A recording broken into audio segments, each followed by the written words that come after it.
Clip number 1052۔ اس clip میں آپ قرآن پاک کی سورہ نمل کی آیت نمبر 64 سے 65 تک کی تلاوت، ترجمہ اور تفسیر قرآن صراط الجنان سماعت فرمائیں گے۔ بسم اللہ الرحمن الرحیم۔ ترجمہ: اللہ کے نام سے شروع جو نہایت مہربان رحمت والا ہے۔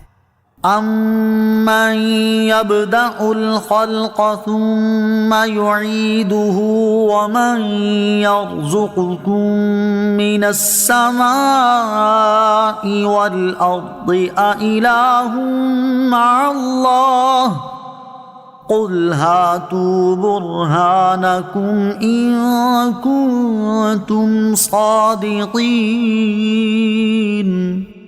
ترجمہ: یا وہ بہتر ہے جو خلق کی ابتدا فرماتا ہے پھر اسے دوبارہ بنائے گا، اور وہ جو تمہیں آسمانوں اور زمین سے روزی دیتا ہے، کیا اللہ کے ساتھ کوئی اور معبود ہے؟ تم فرماؤ اپنی دلیل لاؤ اگر تم سچے ہو۔ امن یبدأ الخلق، یا وہ بہتر ہے جو خلق کی ابتدا فرماتا ہے۔ آیت کے ابتدائی لفظ امن کا ایک معنی یہ ہے کہ کیا بت بہتر ہیں یا وہ جو خلق کی ابتدا فرماتا ہے۔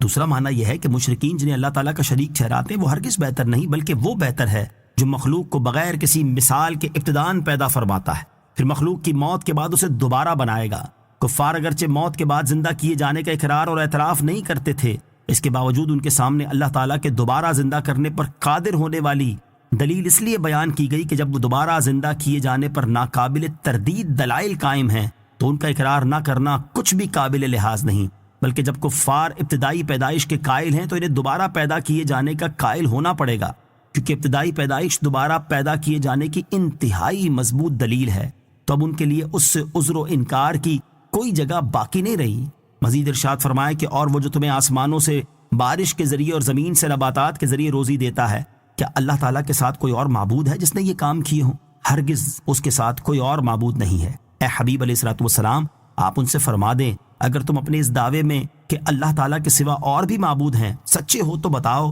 جو صفات اور کمالات اوپر بیان کیے گئے وہ کس میں ہیں، اور جب اللہ تعالیٰ کے سوا ایسا کوئی نہیں تو پھر کسی دوسرے کو کس طرح معبود ٹھہراتے ہو؟ یہاں ہاتوا برہانکم فرما کر ان کے عاجز اور بے بس ہونے کا اظہار مقصود ہے۔ قل لا يعلم من في السماوات والأرض الغيب إلا الله وما يشعرون أيان يبعثون۔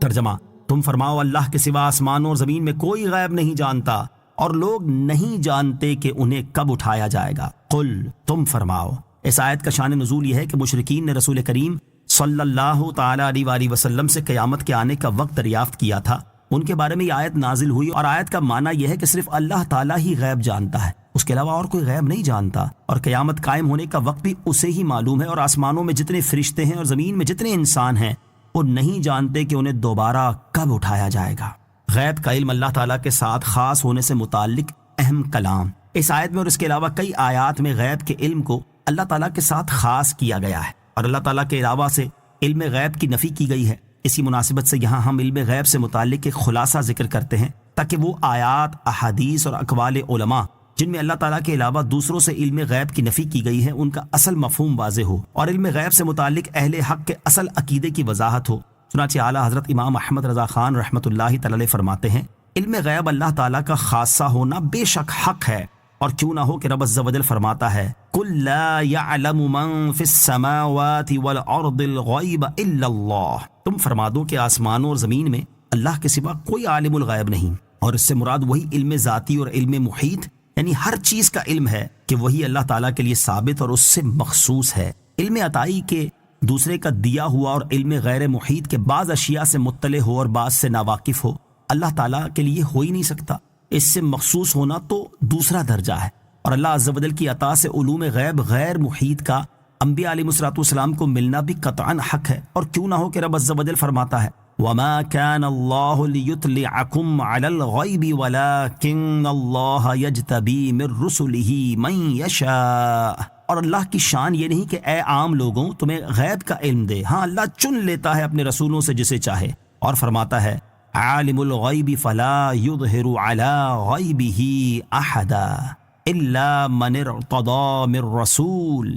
اللہ عالم الغیب ہے تو اپنے غیب پر کسی کو مسلط نہیں کرتا سوا اپنے پسندیدہ رسولوں کے، اور فرماتا ہے وما هو علی الغیب بضنین، یہ نبی غیب کے بتانے میں بخیل نہیں، اور فرماتا ہے ذالک من انباء الغیب نوحیہ الیک، یعنی اے نبی یہ غیب کی باتیں ہم تم کو مخفی طور پر بتاتے ہیں۔ حتیٰ کہ مسلمانوں کو فرماتا ہے یؤمنون بالغیب، غیب پر ایمان لاتے ہیں۔ ایمان تصدیق کا نام ہے اور تصدیق علم ہے، تو جس شے کا اصلاً علم ہی نہ ہو تو اس پر ایمان لانا کیوں کر ممکن؟ لہذا ثابت ہوا کہ مسلمانوں کو غیب کا علم حاصل ہے۔ تفسیر کبیر میں ہے لا يمتنع ان نكون نعلم من الغیب ما لنا علیہ دلیل، یہ کہنا کچھ منع نہیں کہ ہم کو اس غیب کا علم ہے جس میں ہمارے لیے دلیل ہے۔ نسیم الریاض میں ہے لم یکلفنا اللہ الایمان بالغیب الا وقد فتح لنا باب غیبہ، ہمیں اللہ تعالیٰ نے ایمان بالغیب کا جبھی حکم دیا ہے کہ اپنے غیب کا دروازہ ہمارے لیے کھول دیا ہے۔ علم غیب سے متعلق تفصیلی معلومات کے لیے اعلیٰ حضرت رحمۃ اللہ تعالی کی کتاب الدولۃ المقیہ بالمادۃ الغیبیہ، علم غیب کے مسئلے کا دلائل کے ساتھ تفصیلی بیان، اور فتاوی رضویہ کی 29ویں جلد میں موجود رسائل ازاحۃ العیب بسیف الغیب، علم غیب کے مسئلے سے متعلق دلائل اور بد مذہبوں کا رد، اور خالص الاعتقاد، علم غیب سے متعلق 120 دلائل پر مشتمل ایک عظیم کتاب کا مطالعہ فرمائیں۔